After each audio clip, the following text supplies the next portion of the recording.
Shout out to G-Man Boxing.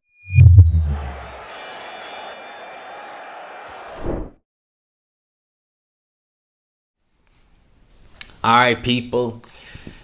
The fights are on this weekend. We've got 3 cards to look forward to. 2 of them are on the same night, which is never the nicest thing in the world, but there's good fights and hopefully they don't all clash. So, obviously, on Sunday we have the Sky card. We obviously have Parker versus Ryder on Saturday. And on Saturday we have this here, the heavyweight clash, Dillian Whyte, Jermaine Franklin. Now, you know me. I've said it once, I'll say it again. I'm a sucker for heavyweights. I love heavyweights. I just, whatever it is about the heavyweight division, maybe it's because it's the first division I really watched when I first started getting into boxing, like really getting into boxing. I don't know. But these big guys, punching power, everything, I'm a sucker for heavyweights. Just going to throw it out there. Now, Dillian Whyte and Jermaine Franklin. Jermaine Franklin is an undefeated American prospect. He's obviously 21-0 with 14 knockouts. Now, been pretty inactive, it has to be said, over the last few years. Obviously, in 2019, October, he fought Pavel Sawas. Now, he didn't fight again until May of this year. So, almost 3 years of inactivity. And he returned against Rodney Moore, got a 5th round stop. It's just interesting to see how much he weighed. He weighed 277 in that pounds. Whoa. Serious weight discrepancy here. So his last fight prior to May of this year was in 2019, October time. And he was 231 pounds. 277 pounds last time out. I mean, has that been a recurring theme? 240 against Jerry Forrest. Riddell Booker, he was 245. Craig Lewis, he was, how much was he? 227. Jesus, wow. So he's been, and funny enough, against Riddell Booker, he was 245. If you go back and look at that fight, he didn't look in the best of shape. So God only knows what kind of shape Jermaine Franklin's going to come in this fight against Dillian Whyte. If in May he was 277, that's not exactly, it's not filling me with confidence, put it like that. Now, having watched Jermaine Franklin, and I'll just go through the tail of the tape. Obviously, Jermaine Franklin is 29 years old. He's 6'2" with a 77-inch reach.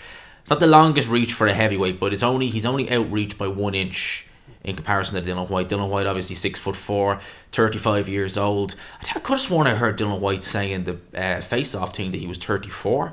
So, not 100% sure with the age there with Dillian Whyte, but let's just say according to BoxRec, he's 35. So Dillian Whyte has the height advantage. He's a slight reach advantage. In terms of arm length, Dillian Whyte, I would say, probably would have the longer arms. You know, reach and arm length are different. We know that. But Dillian Whyte appears to have the slightly longer lever, so he should be able to control this fight from long range. Dillian Whyte's jab is a very underrated punch. You know, he really didn't get the jab going against Tyson Fury. But obviously against Anthony Joshua, if you go back and look at that fight, he was having success with the jab early on in that fight. I think it's improved since then. But if you look at the form book, obviously Dillian Whyte, his form has not been amazing as of late, it has to be said. He's obviously got a loss to Tyson Fury, a KO loss. He got a win over Alexander Povetkin in 4 rounds. And then he had a loss to Povetkin in 5 rounds. So in his last 3 fights, he's only won 1 fight. Whereas obviously Franklin is coming into this fight undefeated. But having looked at Jermaine Franklin, if this was Dillian Whyte of 2018, I'd be turning around and saying, lads, save your money, don't bet on the upset, it's a mismatch. Because Jermaine Franklin, from what I've seen of him in the footage I've watched of him, I've obviously seen the Sawas fight, I've seen the Forrest, and I've seen Booker. The Booker fight was the real worrying fight. That was a real worry watching that fight. That was in April of 2019. Yeah, that fight filled me with a lot of worry about what might actually happen to him in this fight, because against Riddell Booker, I keep calling him Booker. He was in there with a guy like Booker is as slow as molasses. He's about as graceful as an elephant. He's way overweight. He started his career, I think he might have even started in the 90s and had a big gap of inactivity. I'm pretty sure he did, actually. So he started in the early 2000s, and then he stopped boxing in 2004, came back in 2018. So for whatever reason, he decided to start his career, 14 years later, and, well, it really shows. But in that fight, Franklin looked some of the attributes I would give to Franklin is he does appear to have decent hand speed. He is carrying, certainly in that fight, he appeared to be carrying a bit too much flesh around the midriff. But his hand speed isn't too bad. He's actually pretty decent enough with his straight shots. He was able to actually counter Pavel Sauer a few times with some fast enough right hands. Like his hand speed, and his foot speed's not dreadful either. So in terms of the speed department, Franklin, from the eye test, appears to be actually, I'd say he's definitely probably the quicker of the two, because Dillian Whyte's foot speed is quite poor. Dillian Whyte is quite a slow fighter in general. So I would say out of the two, now obviously I don't know what kind of weight Franklin's going to come in, but if he's coming in pre-2019, then we could be looking at a guy and saying, okay, he's going to have the speed advantage. In terms of defense, however, and just upper body movement, I mean, it's non-existent for Jermaine Franklin in the fights I've seen. And Dillian Whyte is primarily known for his left hook. But if you remember against Derek Chisora, he was able to catch Chisora in the second fight. He was able to catch Chisora in the first round with a right hand that was a counter right hand, as far as I believe. It was actually quite a short punch, if I remember correctly. And it really buzzed Chisora. It really wobbled him quite bad in that first round. He was noticeably hurt. Now, against Booker, look there on screen. A little clip I took from the fight. Hopefully there's no issue with it. But he gets caught with two right hands. Two right hands when he's trying to get his offense off. Now, Riddell Booker is neither fast, nor explosive, nor no counter-puncher. So the fact that he was able to land, and you see it, they were two decent right hands that went in. So Franklin really shown no regard for defense whatsoever. As I said, he has decent hand speed and okay foot speed, but there's no upper body movement. There's no head movement there. And he's a tendency, if you see in the fights, when you watch his fights, because he went to points quite a bit in his last few fights. Again, he only got his first stoppage since 2018 in his last fight against Rodney Moore. When he's fighting, he's trying to keep his hands up, but as the fight's progressing, he's dropping them consistently, and then he's actually fighting in front of his opponent. And maybe, you could get at heavyweight, I wouldn't recommend you do it at all. But against the kind of Riddell Bookers of the world, you can probably get away with it a bit more. But he's fighting with his hands fully down. I mean, that's just a recipe for disaster right there against Dillian Whyte. Against Booker, early on, he was also getting caught with left hooks. And again, you couldn't pick a punch to get caught with and be open to worse against Dillian Whyte than be getting caught with the left hook. He was able to adjust the longer that fight went. But against Booker, he really didn't look good. Now, I know you could say, gee, that's about 3 years ago. In fact, it was over 3 years ago now. He could have improved. Well, the proof, as they say, is in the pudding. We've only seen him once. Well, we've only seen him. We've seen 3 times since then, truth be told, actually. But obviously once in the last 3 years, for all intents and purposes, against Rodney Moore. So there's not a lot to really gauge. And judging by the weight he weighed in and the discrepancy, from 2019 to 2022, I mean, he's 277 pounds. The guy's 6'2", so you're not telling me that he's going to come in absolutely lean, full of muscle at 277 pounds. Obviously, he's not going to come in absolutely fat as a whale. So God knows what he's weighing now. I would imagine he's going to come in a bit better shape, but this fight right here is a recipe for disaster for Jermaine Franklin. As I said, no real upper body movement, no real head movement. I wonder what his hand speed and foot speed would be like if he's in, say, like the 270s, 260s, because it looked all right even in the 240s. So if he was in the 220s, I'd say that wouldn't be too shabby at all. Certainly with the foot speed. But God knows what his hand speed's going to be like. God knows what his punch resistance is going to be like, because Booker, Forrest, Sauers, not noted punchers. None of them really are. And you're getting clipped by them, that's all well and good. Ideally, you don't want to be getting clipped by them. But against Dillian Whyte, who is a noted puncher, can punch with both hands, it's a recipe for disaster right there, in my opinion. The shot that Dillian Whyte has had issues with is the uppercut. And I've not seen Franklin really. He's more a straight shooter. So Dillian Whyte has been hit plenty times with straight shots. But the uppercut is the punch that really seems to trouble Dillian Whyte. So from the outside looking in, you would say, just based upon what you see from Franklin, that this is a foregone conclusion, Dillian Whyte's going to win. And as I said, if this was 2018 Dillian Whyte, I'd be saying exactly that. I'd be saying, yeah, it's a foregone conclusion. He's going to knock this kid out in a couple of rounds. However, Dillian Whyte, this isn't 2018, it's 2022. A lot's changed since then. And Dillian Whyte has been knocked out badly, very badly, twice. Now, the Povetkin knockout was very much against the run of play, but it was an uppercut. Knocked Dillian Whyte nearly out cold. Now, Dillian Whyte took an immediate rematch with Povetkin. Now, at the time, actually, it was meant to happen in November of 2020.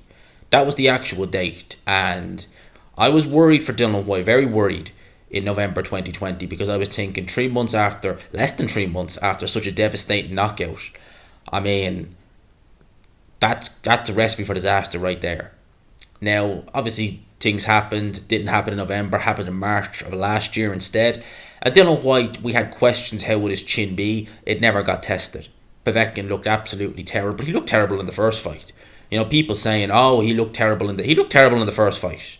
He looked terrible against Michael Hunter in 2019. Now, he looked absolutely awful after the AJ loss. So, Dillian Whyte was never touched by Povetkin at all in that fight. Fast forward a year later, he's going in there with Tyson Fury. Now, in that fight, he didn't look good.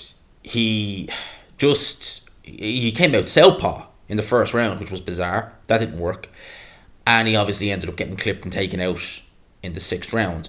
Now, as I said, we never saw Dillian Whyte's chin get tested against Povetkin, so we didn't know how his punch resistance was. Against Fury, it was shown to be not particularly good. Now, it was a good shot Fury hit him with. It was. But it didn't appear to be as big a shot as the Povetkin knockout, nowhere near.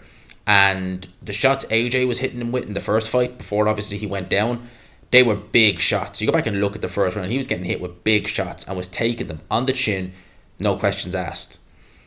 Dillian Whyte doesn't have that kind of punch resistance anymore, and the fact that he's been knocked out badly twice in the space of 2 years, that really doesn't bode well for your punch resistance. So I wonder where Dillian Whyte's chin's at. I think this could be, I actually said it in Elements on Hatman's Element group, that this fight almost has an a feel of a David Price fight. A fight that you think David Price should win, and win comfortably, but you just worry about that chin. And this is kind of how this fight feels. It's a fight that on paper, Dillian Whyte realistically should win, and should win pretty damn handily. But it becomes a factor now, you're worrying about his punch resistance because of the 2 devastating knockouts he's had in the space of 2 years, which I don't think he's fully recovered from. Because neurologically, God knows how long it could vary from person to person. Some people could take maybe even years to recover neurologically from a big knockdown like that, or knockout like that. Other people, it could take them months. It was MVP Michael Vernon Page, when he got knocked out in Bellator, he said that 4 or 5 months later, he was still feeling the effects of it. He was still feeling the effects of being knocked out. Obviously he was concussed and it was a big knockout he suffered, but he was still feeling that months later. You also have to look, and this is something that isn't talked about enough, and I think it needs to be talked about. If you look at the sparring gear most fighters use, amateur or pro, you'll often find with newer sparring gear, it's very, very, very soft. It's very soft. Like, you look at an Everlast headguard, and I used to use an Everlast headguard, and it used to leave me with such bad headaches, even if you were doing a body spar, because how tight the headguard could be and how soft the foam is in it. It's very, very cushy and very soft. So when you're getting hit in sparring, right, it's almost like, how would I describe it? It kind of gives you almost like a shock, like a jolt. That's the best way I can describe it. And if you get like a really, really old, because in the gym I used to spar in, they had old headguards. Like, when I say old, it's probably 2000s, 2004, 2005, in around that kind of one. And you put that on, and obviously it would be more broken in. It would be more broken in. But you don't feel that jolt. It's not as soft as modern boxing equipment, as modern headguards and things like that. So it's not as soft, and you don't get that jolting kind of feeling to it. Because you did get that with that. You really did. And I think it's across the board with like Reyes and Fly and Rival and things like that. It's very soft foam. And that's not good. So if you've been knocked out badly, you may have suffered a concussion, and neurologically you're trying to get over the trauma of, because it is a traumatic experience, you're trying to get over that. you put that head guard on, which almost doubles the impact in a way on the brain anyway, because it creates almost a jolting effect. That's a recipe for disaster right there. That's not going to help your punch resistance, and it's not going to help you neurologically long term either, truth be told. It really isn't. And I think that needs to be looked into a bit more, because I certainly felt it, and I'm not alone in that. I think other people have spoken on that as well. So Dillian Whyte in the chin department, a bit of a long-winded one. Don't trust it. And someone like Jermaine Franklin, who was never really shown devastating punching power, it's more his hand speed that I think troubles, and he's fighting guys who are as slow as molasses anyway. I think it's more the hand speed and the sharpness of it, and as they say, the punch that hurts you the most is the one you don't see coming. I don't trust Dillian Whyte's chin, long and the short of it. However, I still think Dillian Whyte should be able to get through Jermaine Franklin. I think that he's going to keep this fight long. He's going to look to try and counter with short rights or with the left hook, whichever one he can get the opportunity to hit Jermaine Franklin with first. Whichever one, I think he'll take a look at Franklin, see what position he's holding his hands, see how he's reacting to the feints, and he's going to look to try and just land a big right hand, left hook. What I think he's going to do as well is he's probably going to look at Jermaine Franklin at the weigh-in, and his nickname is the Body Snatcher. He does go to the body. He's just going to want to look at Jermaine Franklin's body, because Jermaine Franklin is probably going to have a lot around the midriff. If he was 277 and say he comes in around 250, that's going to be very weak midriff, because it's going to have to take a lot of weight off in a reasonably quick amount of time, and I'd say he's probably not had a chance to acclimatise to the new weight. So that body is going to be a bit on the fragile side. And I think Dillian Whyte is going to have a field day. You're Jermaine Franklin. Even though you're outreached, you're going to want to try and, for God's sake, move your head, because you don't do that enough. And that's, as I said, a recipe for disaster. Move your goddamn head. Move your head, because Dillian Whyte is not the quickest. So if you can actually try and move your head and get in past some of his shots, you're going to have a bit of success. You're going to be able to land, because Dillian Whyte defensively is poor. So if you think of it like this, Dillian Whyte defensively is not great, and he's got a very, very shaky chin. Really, really shaky. Probably shakier than AJ's now at this point. Right? So if that's the case, and he's got a bad defense, you should be thinking to yourself, right, I need to get countering. I need to be trying to get past these shots. The uppercut is the key punch against Dillian Whyte, but he's probably going to be training to, well, I would imagine if he's smart, they're going to be training to avoid getting hit with uppercuts. But that doesn't mean my straight right hands are obviously going to hit hard enough, so I'm going to try and get some of them in on Dillian Whyte. If you're Jermaine Franklin, you're going to want to be doing that. You're going to want to be defensively wary. You're not going to be wanting to get hit with silly shots, silly left hooks, just because you're lackadaisical in defense. You're not in with Riddell Booker this time. You're in with Dillian Whyte. He's a genuine puncher. And at the end of the day, you can say whatever you want about his chin. I don't think his ability has regressed. I think his chin is absolutely awful now at this stage. But in terms of ability-wise, I don't think Dillian Whyte has gone over the hill in that sense. I don't think he's as shop worn in every aspect as people think. I think it's just his chin that's been badly dented. I mean, terribly dented. I mean, it was badly dented against AJ, but now God knows where it is.